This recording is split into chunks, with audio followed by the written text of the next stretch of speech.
Us up to Oswego. That's a great time of year for basketball, and yeah, excited to be here. Zach Mallon with WTOP 10. So, Coach, 3 years in a row now in the NCAA tournament. What's different about the team this time around? I know you brought a ton of returners back from last year as well. Yeah, it's we were very different. Which last year around this time, in the second round of the NCAA tournament, we started no seniors. We didn't play any seniors, so spent all summer thinking I had it figured out, and then things as every basketball season goes. Some of those guys that started in the NCAA tournament, were out the first semester or have been out the whole year, and then we lost our starting point guard Evan Glatzer for the year, and so we've just been shape shifting. And last year we were a super offensively efficient team. We entered the NCAA tournament leading the country in three-point shooting on the offensive end. This year we've, like I said, completely created a new identity, and the guys on the court have really just relished on the defensive end, and just found ways to kind of grit out some wins. And this year we're coming in, defensive three-point percentage leader in the country. So a lot of the same names. We played through Nate Karen a lot. He's our just got named all league in our conference for the third time. So Cole Prout-Smith's a senior 1,000-point scorer. So a lot of familiar faces that are used to winning. It's just how we've been doing it has been a little different, and but that's what's fun. Ryan Burrows, WTOP. You guys coming off a close conference championship game loss. How are you resetting the team to get in order to go travel for an NCAA tournament game? Yeah, it's always it's awesome to make the championship game, but it being on Sunday just throws you for a quick week. So you go from this kind of low disappointment to being runner-up on your home court to this really great moment that every college basketball player dreams of being selected on into the NCAA tournament on Monday, and then figure out travel, let your family know where you're going to be, and take a few midterms and get back to practice. So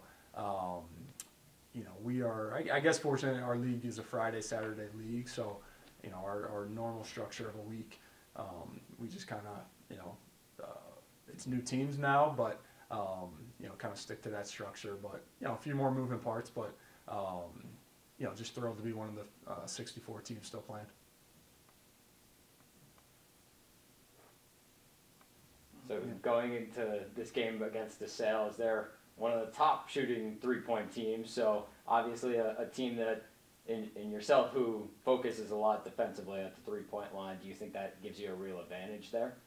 We're going to find out if it's an advantage or a misleading statistic over the season. So, no, I mean, that's what makes the NCAA tournament so much fun, is you get different styles, different types of teams. But, in both teams, I think you see a lot of upperclassmen, that have, won a lot of games.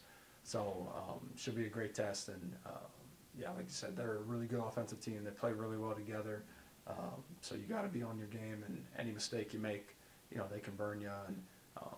And those are the teams you enjoy preparing for, but also enjoy watching, because guys playing to their strengths and playing together. But you can tell they're a veteran group and have been in a lot of games together. Ryan Joyce, WTOP. So you guys played 2 games in the tournament last year. What's one lesson you can take from that tournament last year that you can really bring to this tournament this year and tell your guys? Yeah, I'm I guess fortunate that I've the previous year we made it to the second weekend. I think for the guys that were first years last year, they'll probably be the ones that learn the most of that. One, just the feel of what the NCAA tournament is, and if you're fortunate to win that first game, how quickly you have to kind of put it behind you and move on.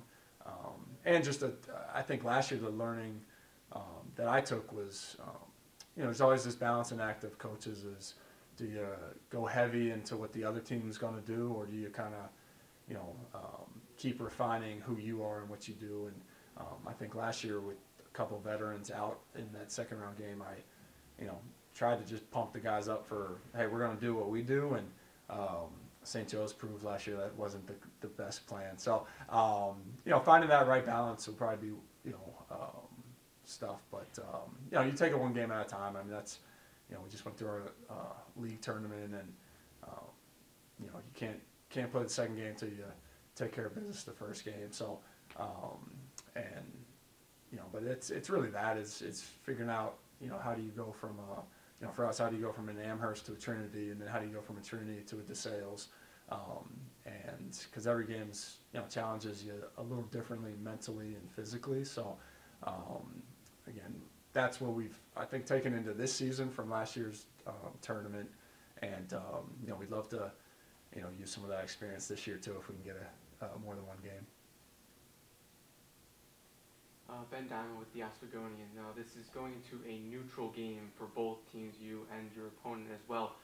What kind of strategy are you going to build in for your team for this weekend, where you kind of snatch an advantage from a team that's also on the road?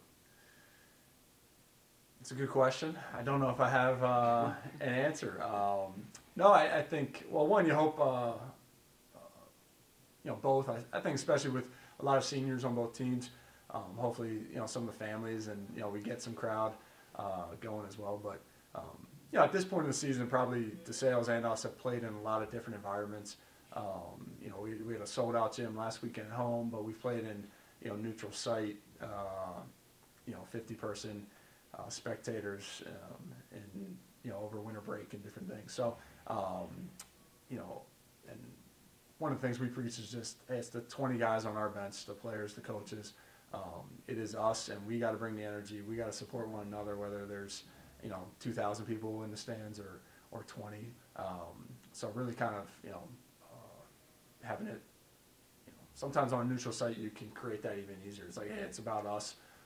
So we got to make it happen. You can't rely on energy from the crowd or energy from the opposing crowd. You have to go make it happen. So you preach that a little bit. Any other questions, guys? I'm good, yeah. Thank you. Yeah, Appreciate thank you it. guys. That was good. Thank you.